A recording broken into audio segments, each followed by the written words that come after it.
So the 2013 charts of Google's most popular searches in Australia are just in, with the top Google search at #1 being "What is twerking?", shortly followed by "Who is God?".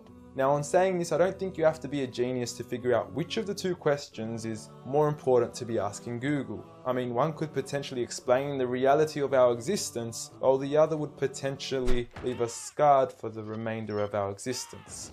And look, I know there's a lot of skepticism surrounding this issue, and quite frankly, I don't blame you.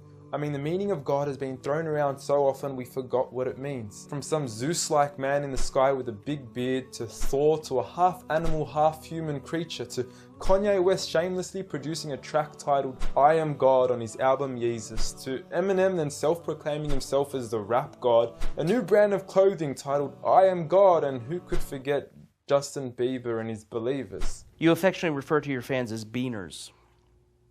No, believers.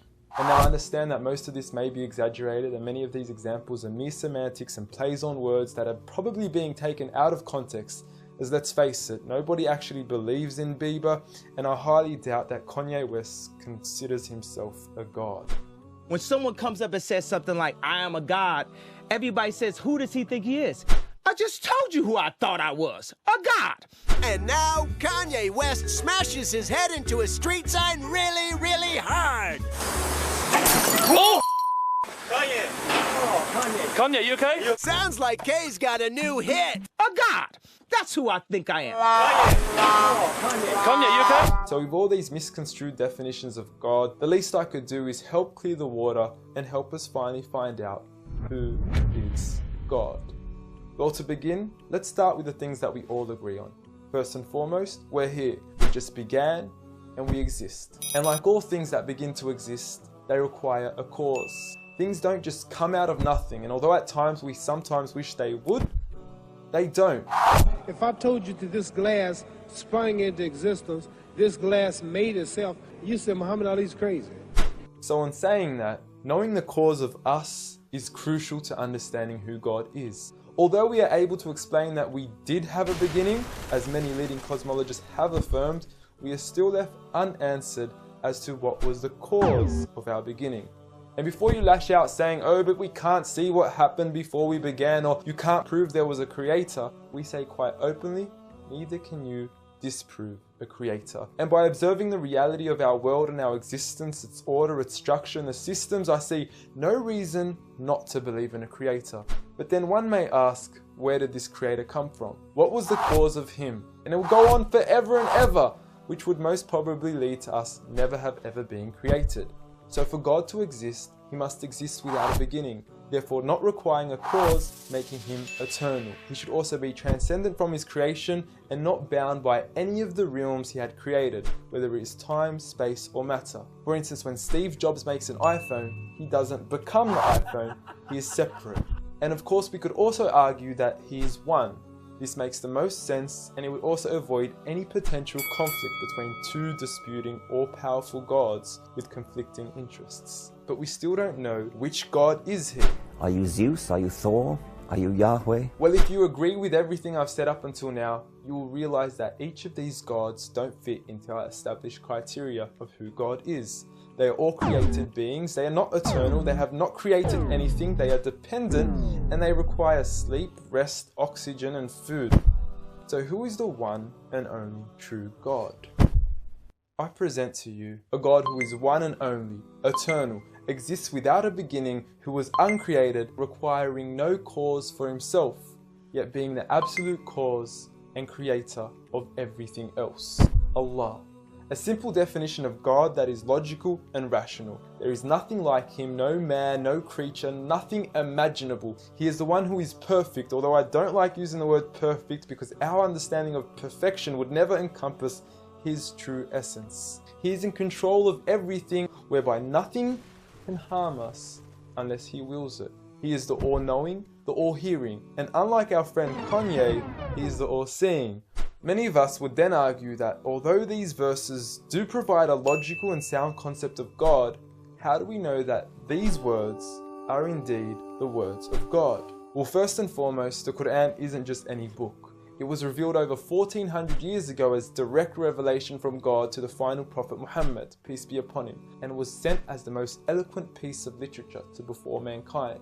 Revealed at a time where poetry was rife and to a population housing the best of poets, only to leave them speechless and at a loss for words. Now what is important to note is that the Quran doesn't fit in any of the known classes of poetry nor prose. Rather, it is a fusion of both that even to this day shake the hearts of Muslims and non-Muslims alike. It's almost trance-like. I mean, you can hear it's very euphonic.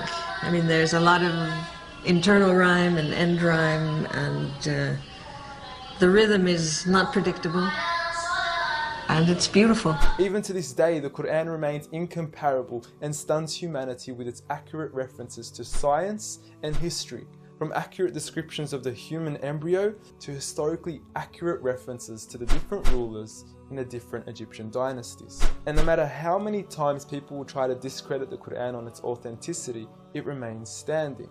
Will you please, at the very next science lesson, get some salt water, get some fresh water, and mix them and see what happens? The Quran says 2 seas, not 2 cups of water. And to those that doubt it is from God, the challenge is simple. Bring forth something that can compare. And now, although this challenge has been attempted multiple times throughout the past, history has witnessed that no man has been able to rival the Quran. But does this challenge still apply today? Well, we could surely put it to the test, and who better to choose than the self-proclaimed rap god. Call yourself the rap god. Eminem, dubbed the best of his time, being incomparable with anyone in his league. The last thing the world needs is another me. Now, if we compare the works of Allah with the works of Eminem, we are left with this. Slickety gibbity hippity hip hop, rappity rap, packing a mac in the back of the act, pack, back, rap, yak, yakety yak, yak. At the exact same time, I attempt these lyrical acrobat stunts. Look, content-wise, I don't know. However, we can't deny that lyrically he is impressive. He has rhythm, rhyme, style, alliteration, and assonance. A short video online even indicates that in one of his songs he almost made every second to third word rhyme. But how does he compare with the Quran's smallest chapter of 3 verses, Surah Al-Kawthar? Now, in just 10 words, Allah is able to use over 30 linguistic and rhetorical devices, including emphasis, multiple meaning, grammatical shift, word order and arrangement, ellipsis, conceptual relatedness, intensification, choice of words, repetition, intimacy, exaggeration, and prophecy, along with many, many more. What's also important to note is that the linguistic devices in the Quran aren't just thrown about randomly. For instance, Allah would use palindromes strategically to describe the terms glorify your Lord and the orbiting of planets, as though both processes are occurring continuously, non-stop, one after the other.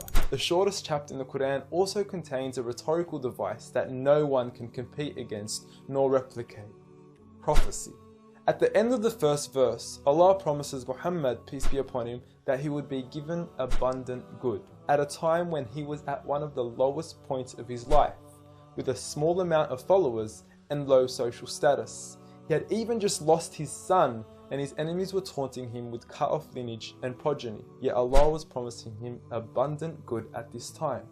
Such was the prophecy of the Quran, and we certainly indeed see its fulfillment today. With the Quran being the most recited, memorized and practiced book across the entire world, with over 1.6 billion followers today from all walks of life.